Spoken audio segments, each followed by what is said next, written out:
Okay, let's dive in. Imagine this scenario.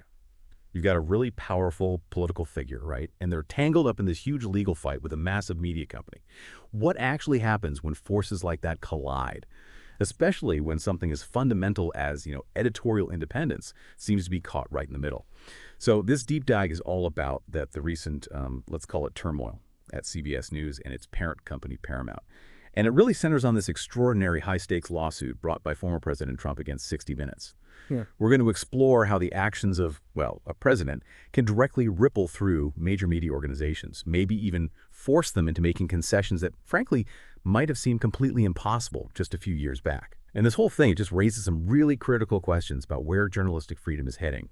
Our sources, drawing on some detailed reporting out there, they paint a fascinating picture, sometimes, honestly, a bit alarming. It's a story of corporate decisions, big newsroom tensions, and just, huge financial and reputational stakes. Yeah, and what's really interesting here, I think, is how these events just lay bare that really complex, often kind of hidden relationship between political power, corporate money, corporate interests, and fundamentally the role a free press is supposed to play. This isn't just like one lawsuit. It's more like a window, a really critical look into how those boundaries around journalistic independence are being tested, stretched, maybe even reshaped right now.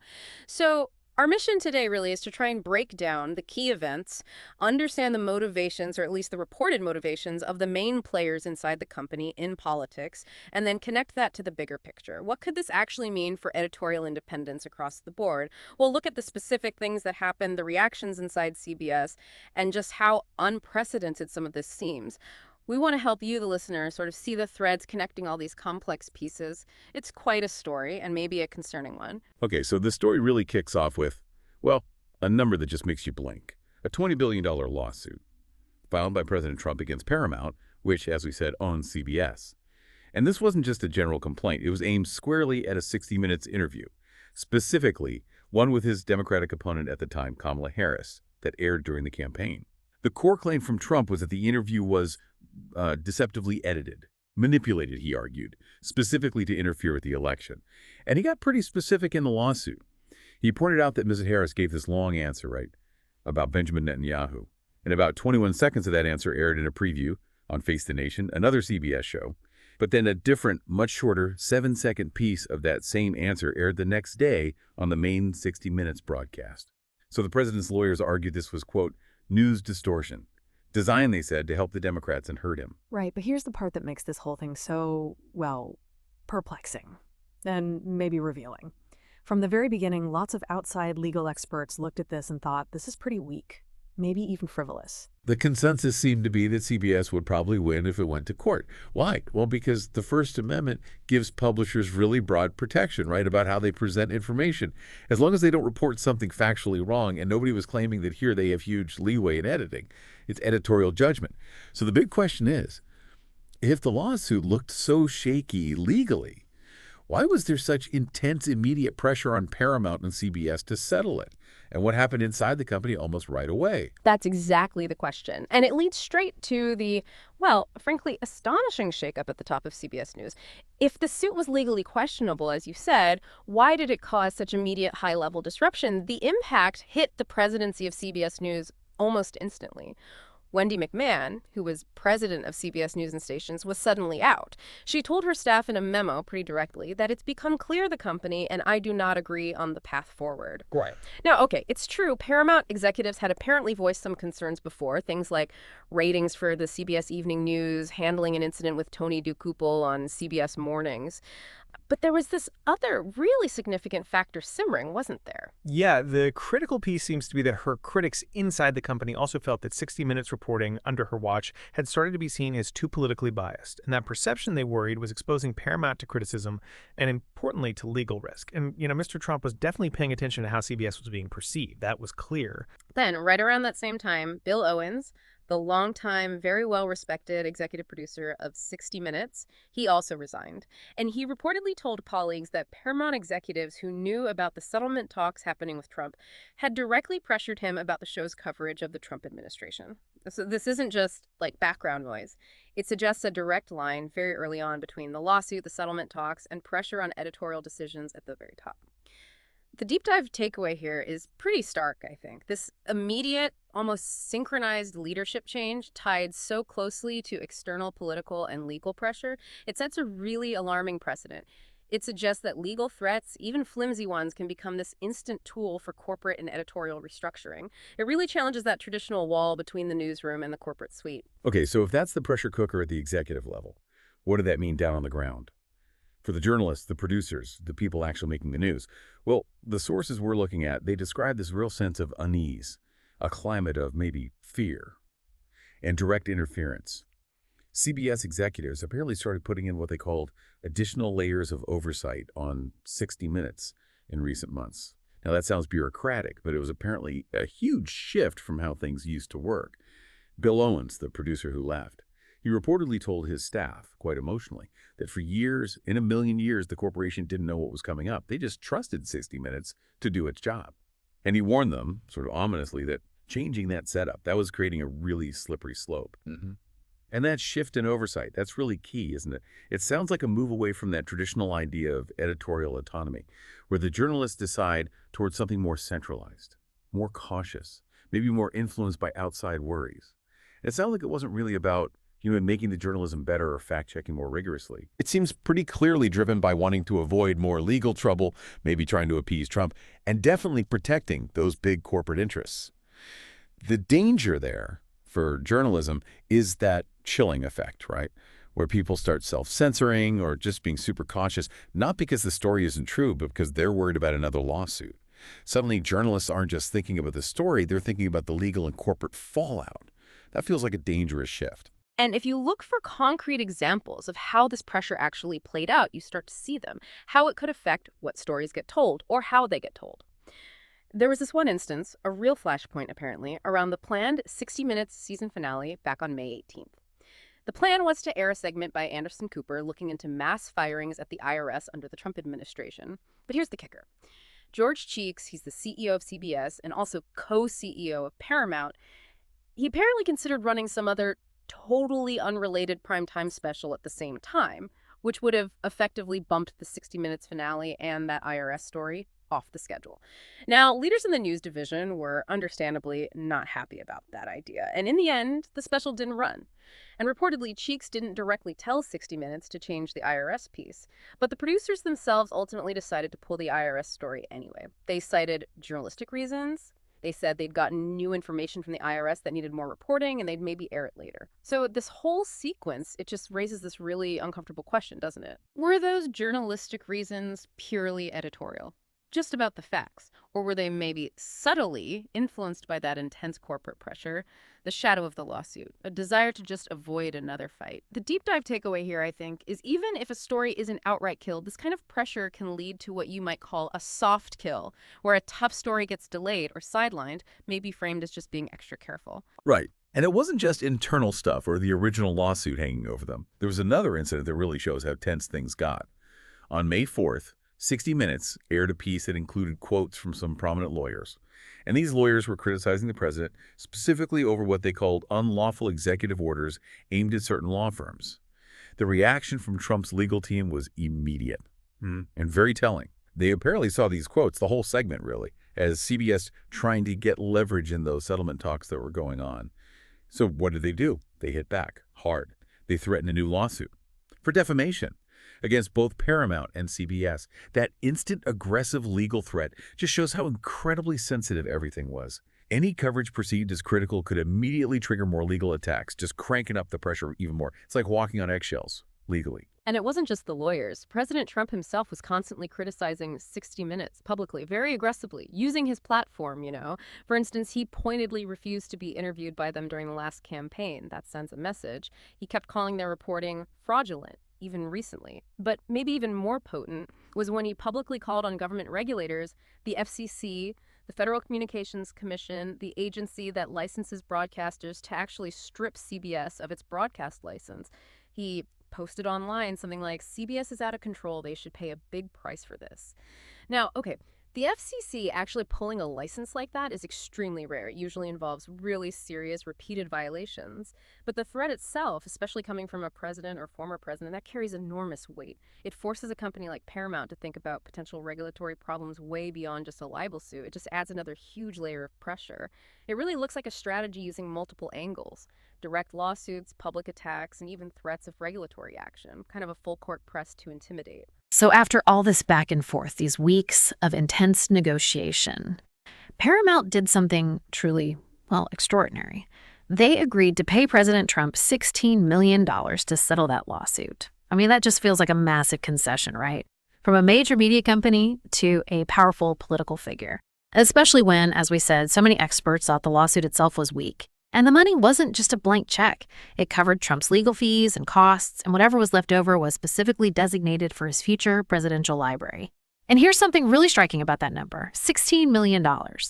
It's the exact same amount that ABC News paid to settle a different defamation case with Trump previously. That doesn't feel like a coincidence, does it? It suggests maybe there's a pattern, almost like a price tag, a benchmark figure, that powerful people might now demand to make these kinds of issues go away. The deep dive takeaway here feels pretty clear.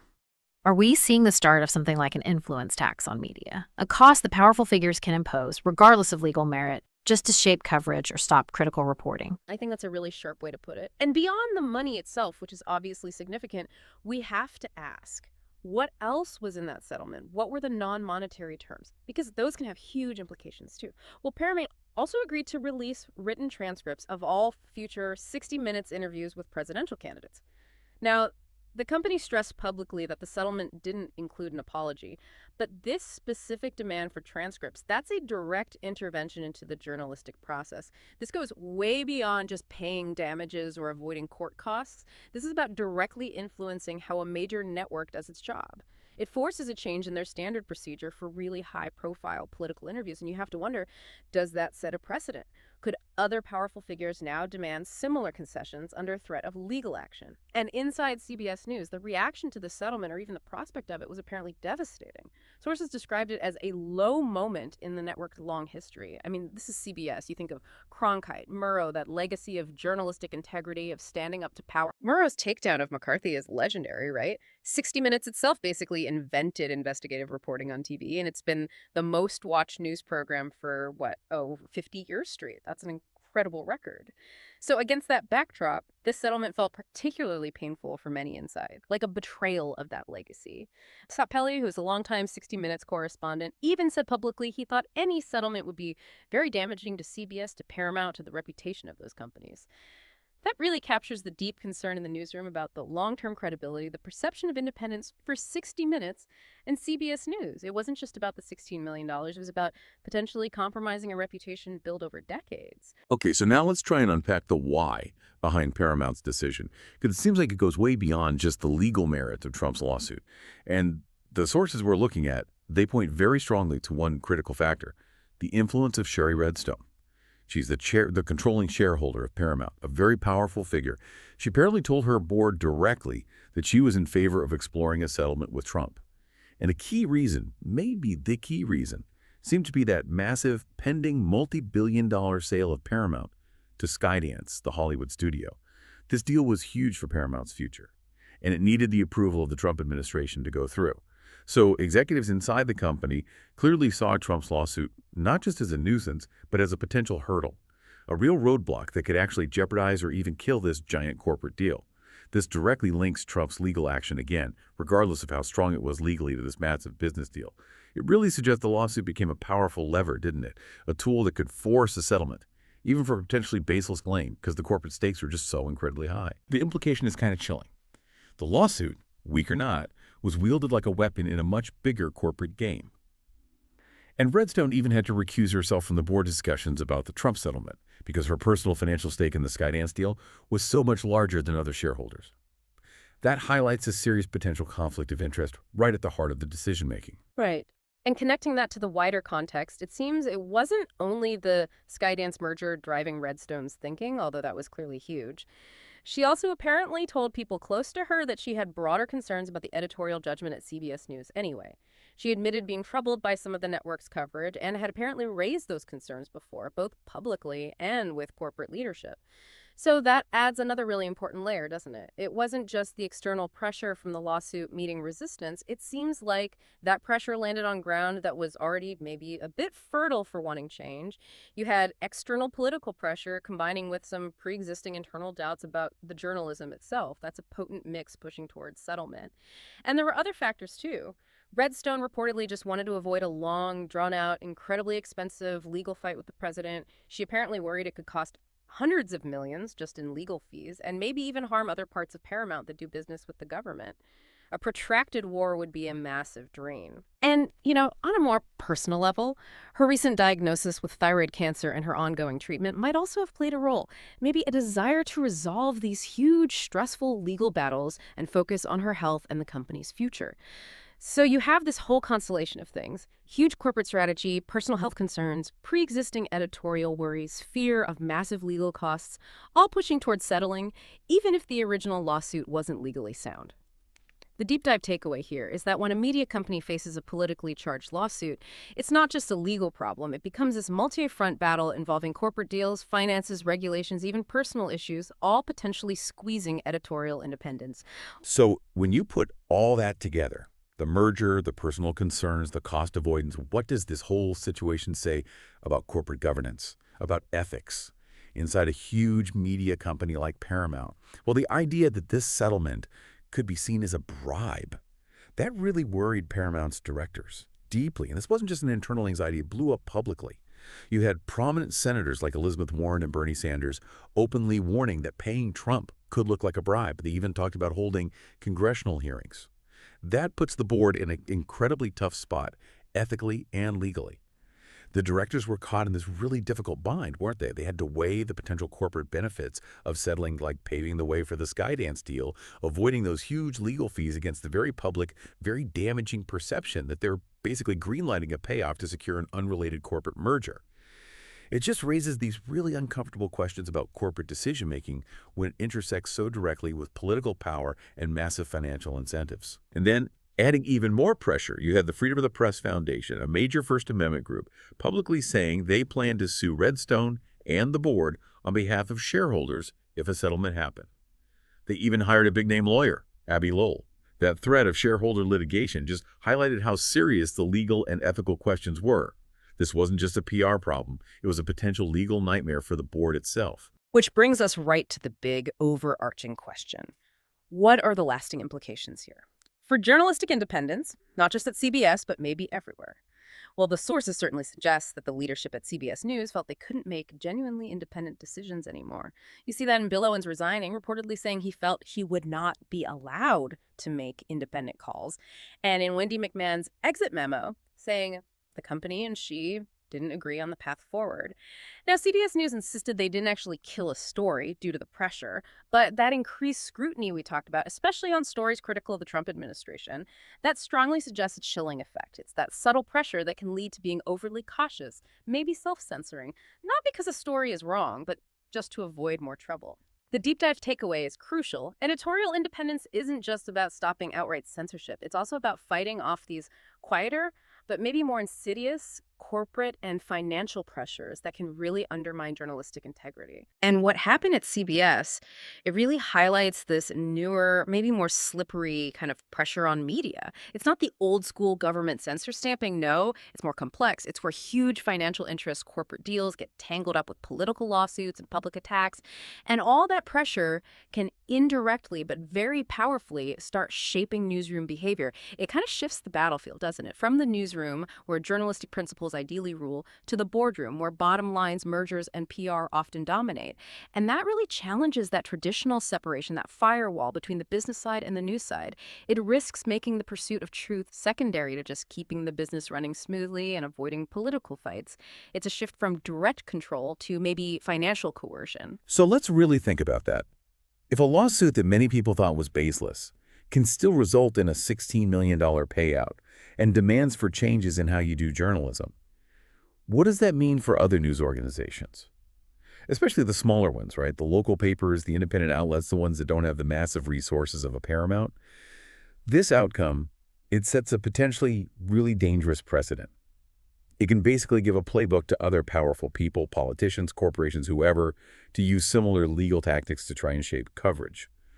They now know that even if their claim is weak, just the threat, the cost, the hassle might be enough to force a settlement.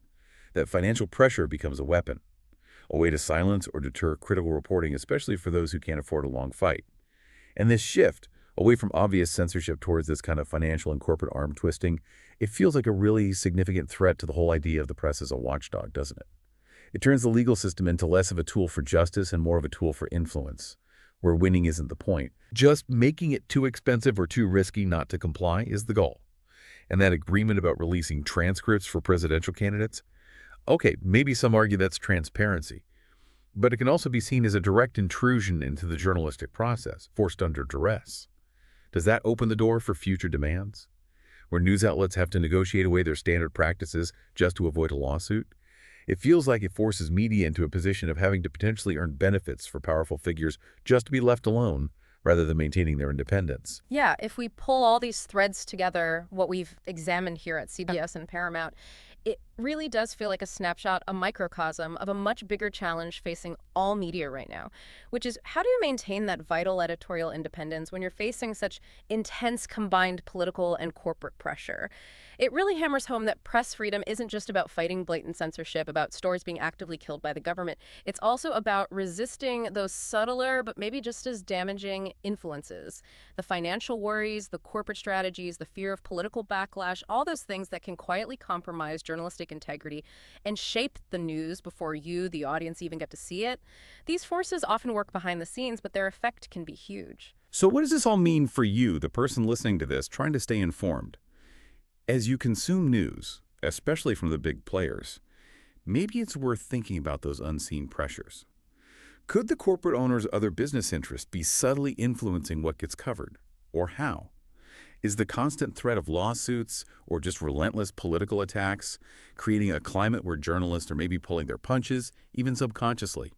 In a world where lawsuits can become strategic weapons, how do these huge media companies balance staying financially afloat with doing their essential job in a democracy which is holding powerful people accountable, no matter how uncomfortable it gets? And maybe more importantly, what responsibility do we have as news consumers?